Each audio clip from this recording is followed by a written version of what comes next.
안녕하세요. 오늘 다뤄볼 주제는 카카오 택시 평점 올리는 법에 대해서 말씀드려 볼까 합니다. 우선 이 영상을 촬영하게 된 이유는 생각보다 자신의 평점이 왜 낮은지 납득을 못 하시거나 올리고 싶은데 방법을 모르겠다는 분들도 상당히 많으신 것 같더라고요. 그분에게 도움이 될 만한 영상이 아닐까 해서 촬영해 보게 됐습니다. 저는 지금 카카오 평점 4.8이고요. 보통 4.9를 유지하고 있는데 최근에 좀 떨어졌습니다. 가끔 5점을 유지하시는 분들이 계신데 이분들은 진짜 대단하신 것 같아요.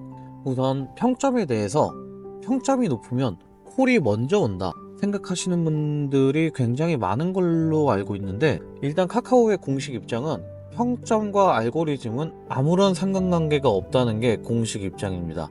믿던 안 믿던 본인의 자유고, 저도 음모론을 참 좋아하긴 하는데 일단 공식적인 입장은 그냥 믿는 게 마음이 편해요. 부정해봤자 별로 좋을 게 없더라고요. 그럼 시작에 앞서서 먼저 이해하셔야 될 부분이 있는데, 우리가 음식점에 방문했다고 가정했을 때 좋은 음식점이란 무엇일까요? 일단 맛은 기본이고 서비스 그리고 청결도 포함됩니다. 예를 들어 맛은 정말 좋았는데 사장님 말투가 너무 불친절하다고 하면 그 가게는 1점짜리 가게입니다. 맛도 좋고 사장님 서비스도 좋은데 가게가 너무 더러워도 그 가게는 1점짜리 가게예요. 이건 택시도 마찬가지로 적용이 되거든요. 기본적으로 손님이 기사에게 원하는 건 목적지로 안전하게 가는 게 주 목적이지만, 기사의 운전 실력, 말투, 그리고 차량 상태 같은 것도 당연히 평가 대상에 포함될 수밖에 없습니다. 이걸 일단 인정 못하시면 평점은 절대 안 올라갑니다. 바쁘신 분들을 위해서 결론부터 말씀을 드리면, 그냥 상식선에서 운행하시면 절대 아무리 낮아도 4.3? 4.5? 한 4.3? 그 이하로는 절대 내려갈 수가 없다고 보거든요. 4.3도 정말 낮게 잡은 거고, 보통 4.5 이하로는 잘 안 내려가더라고요. 그리고 제가 말씀드리는 걸 인정할 수 없다, 그렇게까지 할 필요가 있냐라고 생각하시면 그 의견도 당연히 존중합니다. 그런 분들은 그냥 스트레스 받지 마시고 평점 신경 쓰지 마시고 운행하시면 됩니다. 어떤 영업 방식을 취하시든 존중하고, 어디까지나 개인의 생각이란 거 참고해 주시고, 어떤 걸 개선해야 되는지 이제부터 한번 설명해 드려 보도록 하겠습니다. 평점을 올리는 첫 번째 방법은 마인드셋입니다.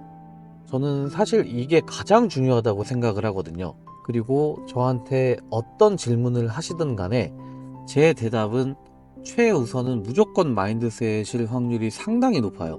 모든 서비스의 기본은 손님에게 친절하게 대하겠다는 마인드에서 시작이 되거든요. 나 하고 싶은 대로 다 하면서 평점 올릴 수 있는 방법은 절대 없어요. 이제부터 제가 말씀드리는 내용들을 하나씩 들어보시고 부족한 방법을 하나씩 채워가시면 평점은 분명히 올라갈 겁니다. 평점을 올리는 두 번째 방법은 인사입니다. 어찌 보면 당연한 거죠. 사람을 처음 봤을 때 결정짓는 첫인상의 대부분이 인사 한마디에서 많이 결정이 되거든요. 일단 손님이 탑승하시면 친절한 말투로 어서오세요, 안녕하세요 등 이렇게 인사를 하시면 됩니다. 인사 하나만 잘해도 이 다음부터 말씀드릴 대부분은 어느 정도 커버가 됩니다. 평점을 올리는 세 번째 방법은 대화입니다. 대화를 하시라는 게 아니라 대화를 하지 말라는 겁니다. 영상 보시면 제가 손님들이랑 대화를 많이 하는 것 같지만 사실 대화는 제가 먼저 시작한 게 거의 없어요. 보통 질문은 손님이 먼저 하시는 거고, 저는 그거에 대해서 가볍게 대답만 해드리고, 가볍게 대답을 해드리면서 이제 그분이 내 얘기를 들을 준비가 되어 있는지부터 체크를 해봅니다. 그래서 이분이 내 얘기를 듣고 싶어 하시는 분이구나 라고 판단이 되면 그때부터 좀 대답을 길게 하지, 그 전까지는 그렇게 길게 대답하지 않습니다. 제가 먼저 손님한테 대화를 거는 경우는 한 100번 중에 한 두세 번 될까? 이래요. 그리고 절대 종교나 정치같이 민감한 얘기는 절대 하시면 안 됩니다. 예를 들어서 저한테 정치 얘기를 하시는 손님들도 있는데, 저는 그럼 무조건 저는 정치에 관심이 없습니다 라고 하고 맙니다.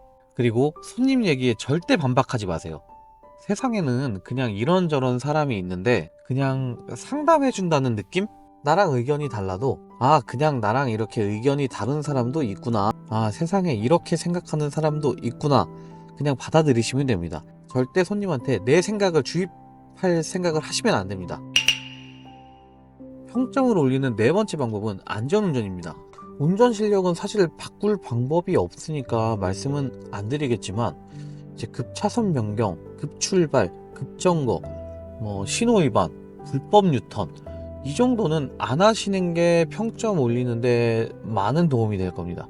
나는 안전하다고 느낄지 몰라도 주위 손님은 불안함을 느끼는 경우가 상당히 많아요. 평점을 올리는 다섯 번째 방법은 라디오와 음악입니다. 이것도 뭐가 문제냐고 할 수 있는데 일단 생각보다 라디오 그리고 기사님들 많이 들으시는 트로트 싫어하는 젊은 사람 상당히 많아요. 듣지 말라는 건 아닌데 볼륨을 조금만 낮춰주세요. 어느 정도 느낌이냐면 집중해서 좀 들어야 좀 귀에 들어올 정도? 아니면 차량 옵션에 보시면 스피커 소리를 앞으로 몰아낼 수 있어요. 뒷자리는 잘 안 들리게. 그 옵션 설정에서 들어가셔서 웬만한 차들은 다 있거든요. 아니 웬만한 차가 아니고 요새는 그냥 없는 차가 없다고 보시면 돼요. 잘 찾아보시면 옵션에 스피커를 뒤에 쪽을 차단할 수가 있어요. 한번 이 방법도 찾아서 고려해 보시고 가장 베스트는 어느 나이대이든 듣기 부담스럽지 않은 이렇게 발라드나 좀 카페 같은 데서 나올 만한 음악 이런 게 정말 좋아요. 그런 음악이 나오면 손님들이 상당히 센스가 있는 기사님으로 생각하는 경우가 많아요. 평점을 올리는 여섯 번째 방법은 담배와 차량 청결입니다. 담배 피시는 건 좋은데 최소한 환기 정도는 좀 확실히 시켜주셔야 돼요. 담배 피는 분들은 방향제도 자주 교체해 주셔야 되거든요. 저 같은 경우에는 요거 보이시죠? 요게 하나에 1,600원인가? 1,800원인가 그러는데 저는 이거 매일 하나씩 새 걸로 갈아 낍니다. 이제 계절에 따라서도 향을 계속 바꿔 쓰고 세차 같은 경우에도 저는 귀찮아도 거의 맨날 하는 편이에요. 평점을 올리는 일곱 번째 방법은 내비대로 가는 겁니다. 이게 손님들과의 분쟁을 줄이는 가장 확실한 방법이에요. 내비대로 가면 손님이랑 사실 싸울 일이 없어요. 혹시나 오해를 하시는 손님들도 있는데 그런 경우에는 저는 그냥 내비대로 왔습니다 라고 안내를 해드리면 보통 손님들도 그냥 수긍하세요. 그리고 요즘 사람들이 생각보다 똑똑해요. 대부분 손님들이 뒤에서 무음으로 내비를 찍어보고 가시는 분들이 꽤 많아요. 그리고 이미 호출할 때 예상요금을 알고 호출을 하거든요. 근데 이 예상요금이란 게 저도 카카오 택시를 많이 써봤지만 생각보다 정확해요. 안내해준 금액에서 내비대로 가면 오차가 거의 없어요. 플러스 마이너스 1, 2천원 내거든요. 예를 들어서 손님이 탑승하셨을 때 택시 예상요금이 10,000원이라고 나왔는데 그리고 여러 번 타봤을 때도 보통 10,000원 정도 나왔는데 갑자기 평소 요금보다 한참 더 많이 나오면 손님 입장에서 무조건 평점을 깎게 돼 있어요. 그래서 웬만하면 내비대로 움직이시고 택시를 하신 지 얼마 안 되신 분들은 처음부터 손님한테 말씀드리는 게 가장 좋긴 해요. 제가 길을 잘 몰라서 내비대로 가겠습니다 라고 말씀을 하시면 요즘 사람들은 보통 예 편하게 하세요 이런 식으로 하고 따로 이렇게 오해도 안 하니까 택시 하신 지 얼마 안 되셨으면 무조건 손님한테 그렇게 말씀을 해주세요. 평점을 올리는 여덟 번째 방법은 통화금지입니다. 운행 중에 사적인 통화를 너무 많이 하시면 사실 진짜 보기 안 좋거든요. 기사님들도 실제로 그런 거 느껴보신 적 있죠? 뒤에서 손님이 통화를 하시는데 기사는 거의 투명인간 취급하고 아무 얘기나 막 서슴없이 통화하시는 분들 꽤 많아요.